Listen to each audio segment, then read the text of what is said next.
ఈరోజు పరిస్థితి ఏమిటి అని చెప్పి చూస్తే నిరుద్యోగ వృత్తి లేదు, అటు ఉద్యోగము లేదు. ఉన్న ఉద్యోగాలన్నింటినీ వర్షపెట్టి ఊడబెరికే కార్యక్రమం జరుగుతూ ఉన్నాయి. ఇవి కనిపిస్తూ ఉన్న సత్యాలు. అదే ఒకసారి గమనించినట్లయితే వైఎస్ఆర్సీపీ పాలనలు, మా పాలనలు ఎన్ని ఉద్యోగాలు ఇచ్చారు, ఎన్ని ఉద్యోగాలు వచ్చాయి అనేది ఒకసారి గమనించినట్లయితే కేవలం 4 నెలల కాలంలో వైఎస్ఆర్సీపీ ప్రభుత్వం 2019 జూన్లో ప్రమాణ స్వీకారం చేసాం. అక్టోబర్ కల్లా, గాంధీ జయంతి కల్లా ఏకంగా 130,000 ఉద్యోగాలు గ్రామ వార్డు సచివాలయాలలో మన పిల్లలు పనిచేస్తూ కనిపించేట్టుగా చేశాం. 4 నెలల కాలంలోనే ఏకంగా మరో 2,66,000 వాలంటీర్ల ఉద్యోగాలు అక్టోబర్ 2 గాంధీ జయంతి నాటికి, అంటే మా ప్రభుత్వం ఏర్పడిన 4 నెలల కాలంలోనే రిక్రూట్ చేశాం. ఎవరు కాదనలేని సత్యాలు ఇవన్నీ. యాప్కాస్ ద్వారా మరో 1,00,000 ఉద్యోగాలు, యాప్కాస్ ద్వారా కరెక్ట్గా చెప్పాలంటే 96,000 ఉద్యోగాలు యాప్కాస్ ద్వారా కల్పించడం జరిగింది. యాప్కాస్లో పే స్లిప్పులతో సహా చెప్పగలుగుతాం ఎవరికి ఉద్యోగాలు ఇస్తున్నామని. నేను చెప్పిన ప్రతి నెంబరు కూడా పే స్లిప్స్తో సహా, ఆధార్ కార్డ్ నెంబర్తో సహా చెప్పగలుగుతాం. గ్రామ సచివాలయాల్లో పనిచేస్తా ఉన్న పిల్లలైతేనేమి, 130,000 పైచిలుకు పిల్లలైతేనేమి, 2,66,000 వాలంటీర్లు అయితేనేమి, యాప్కాస్లో పనిచేస్తూ ఉన్న 96,000 మంది పిల్లలైతేనేమి, ఆర్టీసీ విలీనం ద్వారా 58,000 మంది ఆర్టీసీ ఎంప్లాయీస్కి రెగ్యులరైజ్ చేస్తూ వాళ్ళందరికీ తోడుగా ఉండే కార్యక్రమం అయితేనేమి,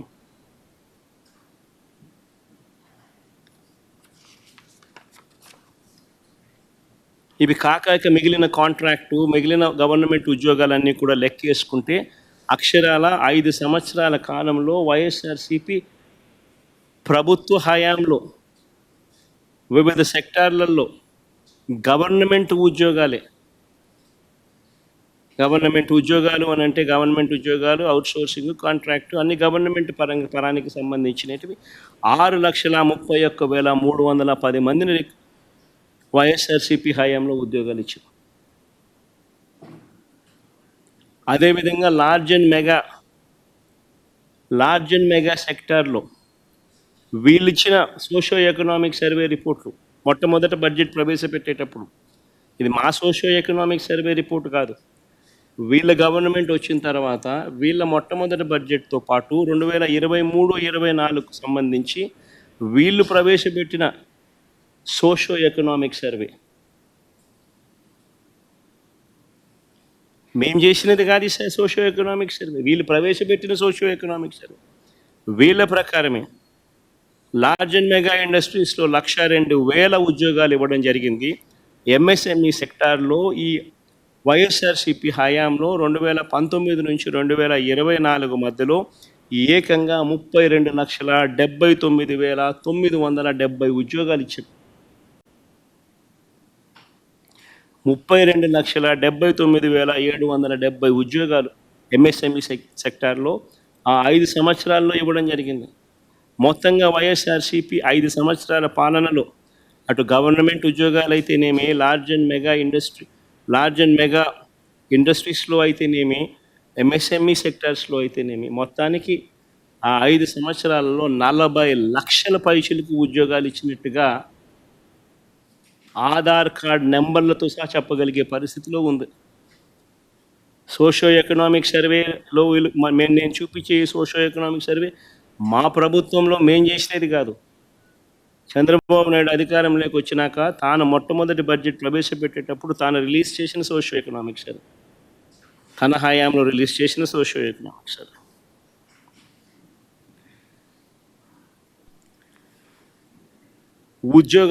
ఉద్యోగాలు కల్పించే విషయంలో ఏ ప్రభుత్వం ఎంత చిత్తశుద్ధిగా పనిచేస్తూ ఉంది, ఏ ప్రభుత్వం ఎంత నిజాయితీగా పిల్లల పట్ల ఉంది అని చెప్పడానికి ఇదొక నిదర్శనం.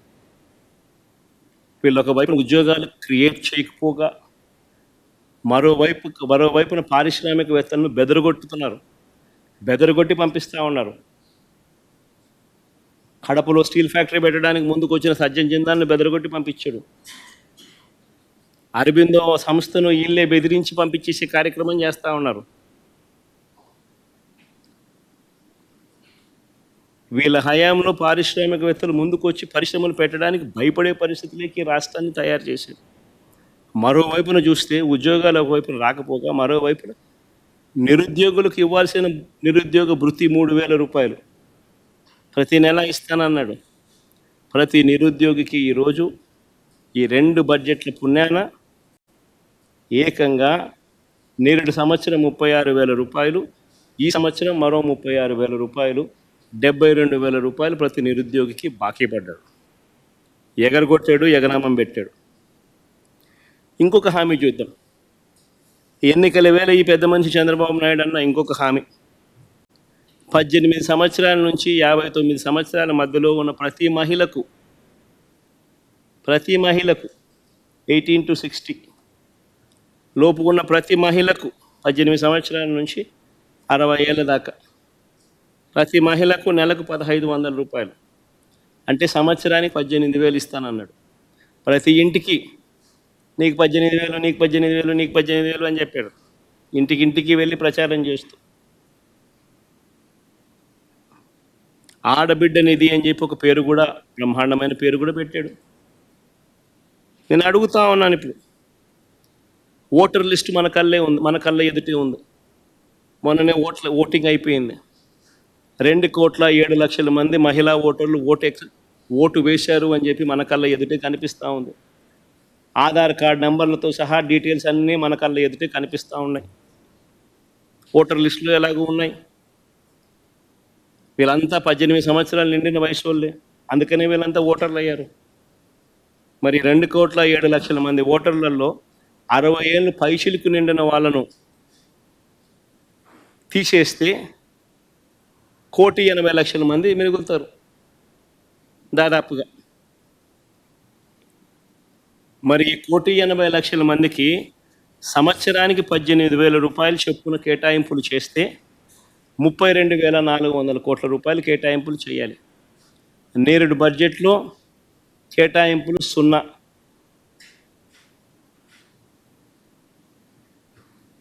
ఈ బడ్జెట్లో కేటాయింపులు 0.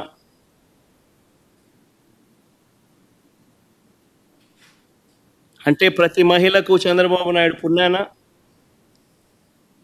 ఈ 2 బడ్జెట్లతో కలిపితే నేరుడు సంవత్సరం 18,000 రూపాయలు ఎగనామం ప్రతి మహిళకు, ఈ సంవత్సరం మరో 18,000 రూపాయలు ప్రతి మహిళకు ఎగనామం. ప్రతి మహిళకు చంద్రబాబు నాయుడు 36,000 బాకీ ఉన్నాడు. మహిళలందరికీ ఉచిత బస్సు, ఇది చాలా చిన్న హామీ వాస్తవం చెప్పాలంటే. సంవత్సరానికి మహా అయితే నెలకు 275 కోట్లు కావచ్చు, సంవత్సరానికి మహా అయితే 3,500 కోట్లు కావచ్చు. చాలా చిన్న హామీ వాస్తవం చెప్పాలంటే.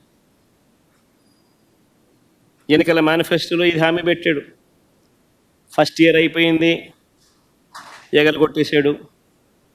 మళ్ళీ 2వ సంవత్సరం, మళ్ళీ ఈ సంవత్సరం బడ్జెట్లో చూస్తామా అంటే కనిపించడం లేదు. ఈ సంవత్సరము ఎగనామే. మా రాయలసీమలో ఉన్న మహిళలందరూ ఎదురు చూస్తున్నారు. విశాఖపట్నం పోయి రావచ్చు కదా, పోయి చూసి రావచ్చు కదా, బాగుంటుంది కదా అని చెప్పి.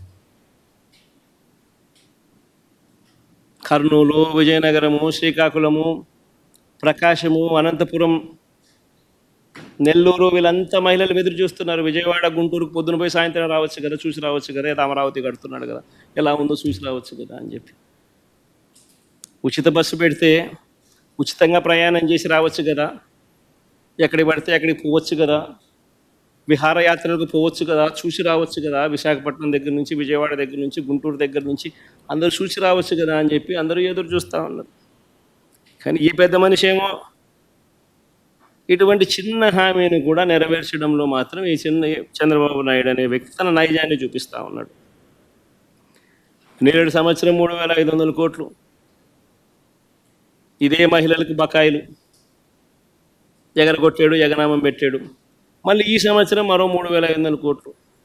అంటే మహిళలకు ఫ్రీ బస్సు పుణ్యం, ఫ్రీ బస్సు రూపేణ మరో 7,000 కోట్ల రూపాయలు చంద్రబాబు నాయుడు బాకీ పడ్డాడు, ఎగరగొట్టాడు. ఇంకొక హామీకి పోదాం. నేను అన్ని ముఖ్యమైన హామీల గురించి మాత్రమే మాట్లాడుతూ ఉన్నా. చిన్న హామీలు పెద్ద పెద్దవి గురించి మాత్రమే మాట్లాడుతూ ఉన్నా. చాలా ఉన్నాయి.